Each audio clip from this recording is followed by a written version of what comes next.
Hi friends, welcome to our channel. இன்னைக்கு நாம gelatin வச்சு ஒரு ஐஸ்கிரீம் எப்படி செய்யறதுன்னு பார்க்க போறோம். வாங்க வீடியோக்குள்ள போலாம். இப்போ பாலை நல்லா காய்ச்சிக்கலாம். இப்போ பால் காய்ச்சியாச்சு. ஸ்டவ் சிம்ல வச்சு பாலை சுண்ட காய்ச்சிக்கலாம். பால் காயறதுக்குள்ள 2 ஸ்பூன் ஜெலட்டின் எடுத்து கொஞ்சம் வெதுவெதுன்னு இருக்க தண்ணி ஊற்றி ஊற வச்சிடலாம். பால் இப்போ ஓரளவுக்கு சுண்டிருச்சு. இப்போ 1 கப் சர்க்கரை போட்டுக்கலாம். 1/2 லிட்டர் பாலுக்கு 1 கப் சர்க்கரை கரெக்டாக இருக்கும். சர்க்கரை நல்லா கரைஞ்சிருச்சு. ஊற வச்ச ஜெலட்டினை ஊற்றிடலாம். இப்போது 2 ஸ்பூன் கார்ன்ஃப்ளவர் எடுத்துக்கலாம். அதில் தண்ணி ஊற்றி நல்லா கரைச்சிக்கலாம். இப்போது கரைச்சி வச்ச கார்ன்ஃப்ளவரை பாலோடு ஊற்றிக்கலாம். இப்போது நல்லா கலக்கி விட்டுக்கலாம்.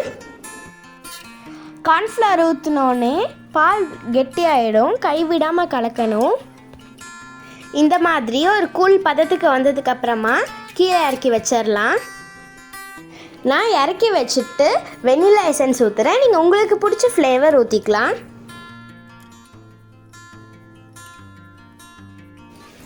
இப்போ ஏர்டைட் கண்டெய்னர் எடுத்து அதில் நம்ம செஞ்சு வச்ச க்ரீமை ஊற்றிக்கலாம். என்கிட்ட ஐஸ்கிரீம் பாக்ஸே இருந்துச்சு, நான் அதை எடுத்துருக்கேன். உங்கள்கிட்ட வேறு ஏதாவது ஏர்டைட் கண்டெய்னர் இருந்துச்சுன்னா நீங்கள் அதை எடுத்துக்கோங்க.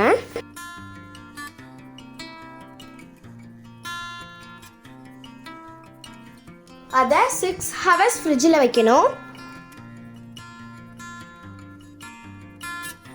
இப்போ ஐஸ்கிரீமை 6 மணி நேரம் கழித்து ஃப்ரிட்ஜிலேருந்து எடுத்து அதை மிக்சியில் போட்டு அடிச்சுக்கலாம். இப்போது நல்லா அடித்தாச்சு. இப்போது மிக்சியிலேருந்து அதை ஏர்டைட் கண்டெய்னரில் ஊற்றி ஒரு 4 மணி நேரத்துக்கு ஃப்ரிட்ஜில் வச்சிடலாம்.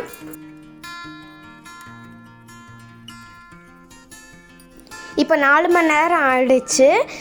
இந்த ஐஸ்கிரீம் மேலே கொஞ்சம் கட் பண்ணி விட்ட நட்ஸ் எல்லாம் தூவி விட்டோன்னா டேஸ்டியான ஐஸ்கிரீம் ரெடி ஆகிடும். வெனிலா ஃப்ளேவர் ஐஸ்கிரீம் சூப்பராக இருந்துச்சு. ரொம்பவே டேஸ்டியாக இருந்துச்சு. இது கிட்ஸுக்கெல்லாம் ரொம்ப பிடிக்கும். இது செய்யறது ஈஸி தான். இதே மாதிரி நீங்களும் செஞ்சு பாருங்கள். உங்களுக்கு இந்த வீடியோ பிடிச்சிருந்துச்சுன்னா லைக் பண்ணுங்கள், ஷேர் பண்ணுங்கள், கமெண்ட் பண்ணுங்கள், சப்ஸ்கிரைப் பண்ணுங்கள். கீழே இருக்க பெல் பட்டனை மறக்காமல் ப்ரெஸ் பண்ணுங்கள். தேங்க்யூ ஃபார் வாட்சிங்.